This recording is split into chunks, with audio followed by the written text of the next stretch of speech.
For decades, a popular behavioral model known as unconscious thought theory suggested that when faced with highly complex decisions, you should stop thinking. The claim was that the unconscious mind is a superior processor of dense, multivariable problems. Concurrently, a prominent neurological model sidelined the brain's executive center, the prefrontal cortex. It argued the PFC does not generate conscious experience, but acts as a late-stage reporter, activating only to plan the physical movement required to tell someone what you decided.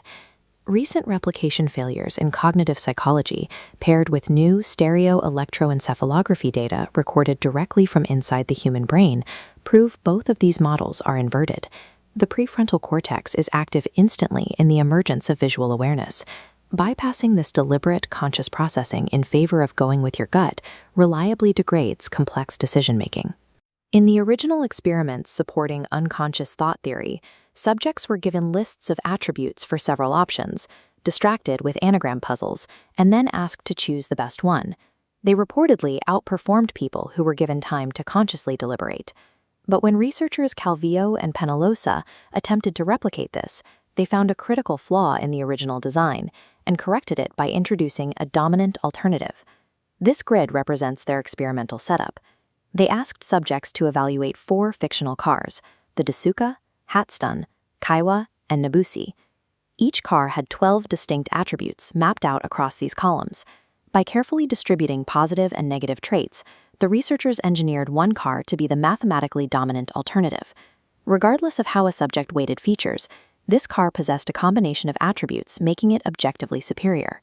When subjects were distracted and forced to rely on unconscious processing to solve this matrix, their advantage disappeared. They performed no better than conscious thinkers. Distracted subjects frequently failed to even distinguish the mathematically best alternative from the absolute worst. Solving this matrix requires a specific cognitive algorithm called the weighted additive strategy. You must isolate variables, assign weights, and calculate sums. Unconscious thought is not a superior processor of complex variables. It simply fails to execute the deliberate, multi-step calculations required to identify a dominant option. To understand why unconscious thought fails at objective evaluation, we have to look at the neuroanatomy of decision-making. Accurate, complex decision-making requires the executive function of the PFC to send top-down inhibitory signals to the subcortical regions shown here, the amygdala and the striatum. Without that conscious suppression, the amygdala and striatum dictate the response. They are optimized for processing fear, reward, and cognitive biases, driving the choice toward impulsive or emotionally comfortable outcomes.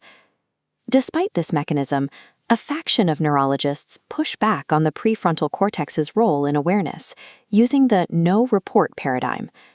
They argue the PFC isn't generating the conscious choice at all. They claim it activates late in the process, only to plan the physical motor action required to report the choice. If the PFC is just a late-stage motor planner, conscious deliberation is an illusion of timing. Proving otherwise requires an experiment that separates visual awareness from physical reporting. A stereo-electroencephalography study conducted by Fang and colleagues achieved exactly that decoupling. To isolate pure awareness, they needed to show a subject a visual stimulus, but withhold the rules for how to physically react to it until much later in the trial. This horizontal timeline starts at 0 milliseconds. Above this mark, a circular Gabor grating, faint and near the threshold of perception, flashes briefly. Following the flash, there is a mandatory 600 millisecond delay. The subject stares at a neutral fixation cross, doing nothing. Exactly at 650 milliseconds, that neutral fixation point changes color to either red or green. This color change reveals the rule. If the subject consciously saw the initial grating, a green dot requires them to move their eyes to the right. A red dot requires a look to the left. Because the directional rule is randomized and withheld, the subject physically cannot plan their motor response until the color is revealed at 650 milliseconds. This timeline uncouples visual awareness from motor planning, creating a clean 600 millisecond observation window in the brain where pure awareness exists without physical reporting. During that window, researchers recorded local field potential data pulled directly from electrodes inside the middle lateral prefrontal cortex. This graph plots that local field potential amplitude over time. The shaded vertical band marks the visual awareness negativity window, spanning 200 to 300 milliseconds after the grating appeared. Notice exactly what happens inside that band. The LFP amplitude explicitly splits. The neural activity for aware trials diverges significantly from the unaware trials.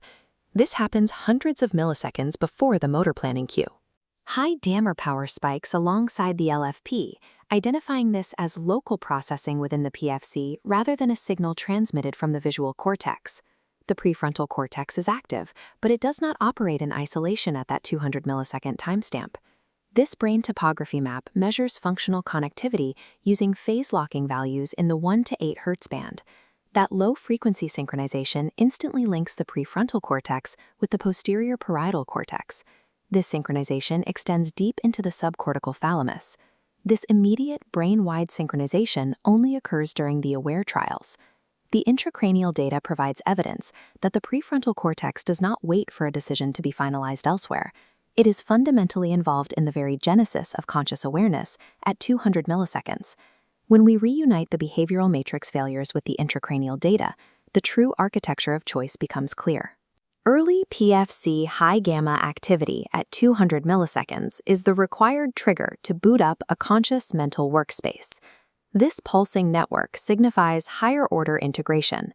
Maintaining this workspace allows the brain to execute the structured, weighted evaluation needed to solve complex problems. Behavioral data confirms that this conscious architecture is the only reliable mechanism for executing multivariable decisions without succumbing to subcortical biases. Bypassing the prefrontal cortex by relying on unconscious processing is an algorithmic error. For high-complexity tasks, conscious directed attention is mathematically and neurologically the optimal path.